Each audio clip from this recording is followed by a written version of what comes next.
Hi, everyone, and welcome back to Fluento, Everyday English for Real Life. I'm Anna, and I'm really happy you're here with us today. You know, every time we sit down to record, I always feel like we're just having a warm conversation with friends. And today is going to be a good one, because we're talking about something that seems scary, but really isn't once you get the hang of it. Phrasal verbs, the big, mysterious shadow in English that everyone hears and no one wants to touch at first. Exactly. But the funny thing is, native speakers use phrasal verbs constantly, without thinking, just naturally, like breathing. And that's the important thing we want to show you today. Phrasal verbs aren't something you memorize like a long list of vocabulary. They're something you feel your way into by hearing them in normal conversations, in stories, in daily life, like what we'll be doing today. Right. So instead of giving you a list of here are 50 phrasal verbs you must learn, we'll actually just talk like we normally do, tell stories, explain the meanings as we go, and let you hear how they're used naturally. And trust me, you already know some of them, or at least you've heard them before, like wake up, get up, turn off, look for. They're everywhere. Speaking of waking up, that reminds me of something funny that happened this morning. Oh no, this sounds promising. What happened? Well, I woke up, and I mean literally, I opened my eyes, and immediately realized I had forgotten to set my alarm. So instead of waking up slowly and peacefully, I had that moment of panic where your whole body goes, "Wait, what time is it?" Oh, that heart attack moment. I know it too well. Right?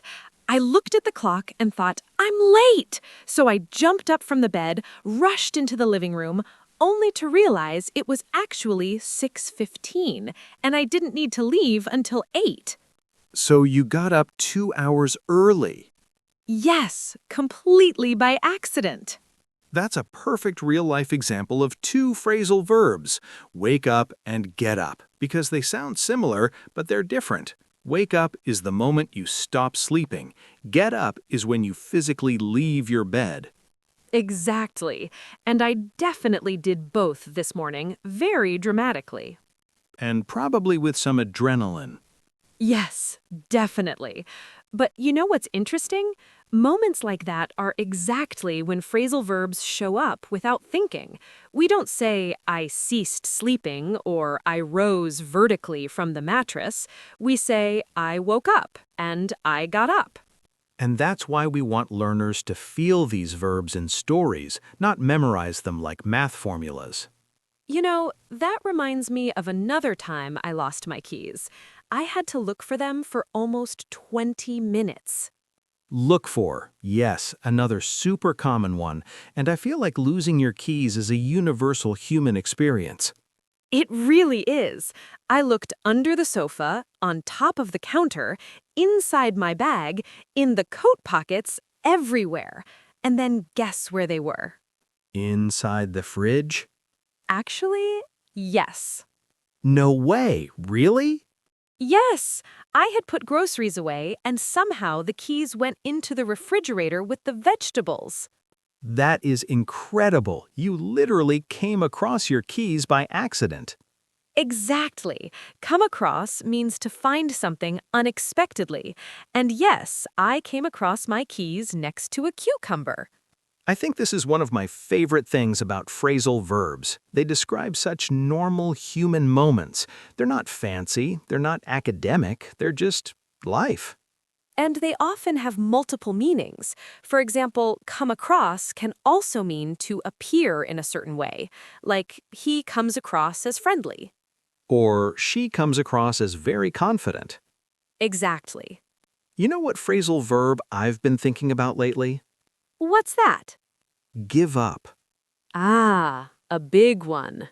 Yeah, because people always hear it as stop trying, which is true, but the emotional meaning is deeper. It carries this feeling of being tired, frustrated, overwhelmed.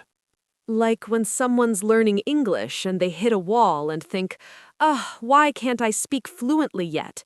And they feel like giving up. Exactly. And I always tell them the moment you want to give up is often the moment right before you make a breakthrough. That's very true. And it's also why phrasal verbs matter. They're a part of natural English. If you want to feel comfortable and confident, these verbs help you understand movies, conversations, podcasts, even people's emotions. Right, because if someone says, "Don't give up on me," that's not just grammar, that's a relationship moment. Beautifully said. Speaking of emotional moments, I want to tell a little story from when I first moved to the United States. Oh, I love your stories from that time. So, when I arrived, my English was okay, but I didn't know many phrasal verbs. And I remember one afternoon someone told me, "Hey, I'll pick you up at 5." Mm-hmm. And I honestly had no idea what that meant. I thought they were going to physically pick me up, like lift me off the ground. Oh, no. I'm serious. I imagined standing there and someone grabbing me like a sack of potatoes. So I said, that's not necessary. That's adorable. The person laughed so hard. They said, "No, no, pick you up means drive to your house and take you somewhere." And that's the thing, right? Phrasal verbs often mean something completely different from the individual words. Exactly. And then later someone said, "Let me drop you off."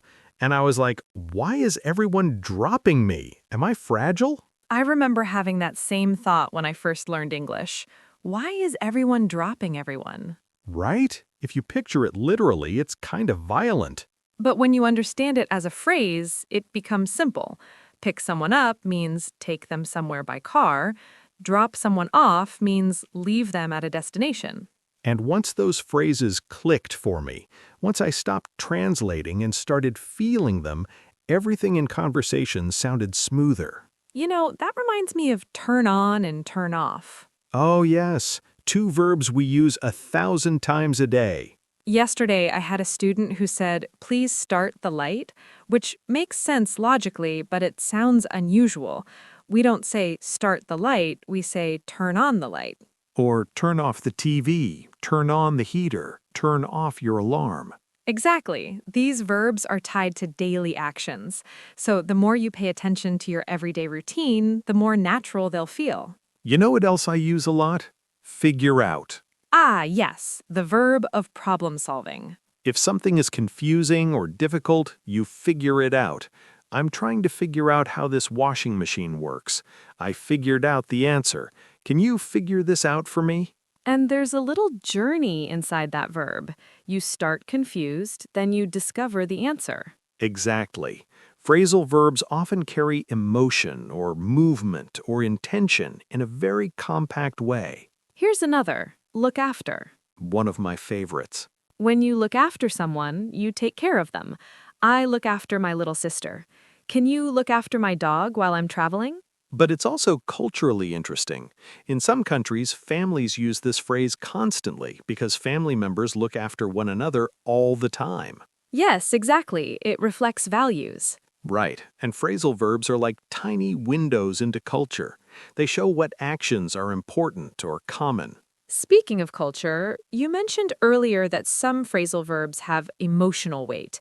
I think get over is one of those. Absolutely. Get over something means recover, but it also implies resilience, time, moving forward. I hope you get over your cold soon, or it took me a while to get over that breakup. And that's why learning phrasal verbs isn't just about grammar. It's about understanding the emotional color behind expressions.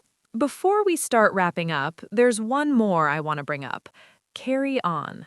Ah, yes, I love this one. Carry on means continue, but when someone says it to you gently, carry on, you're doing great.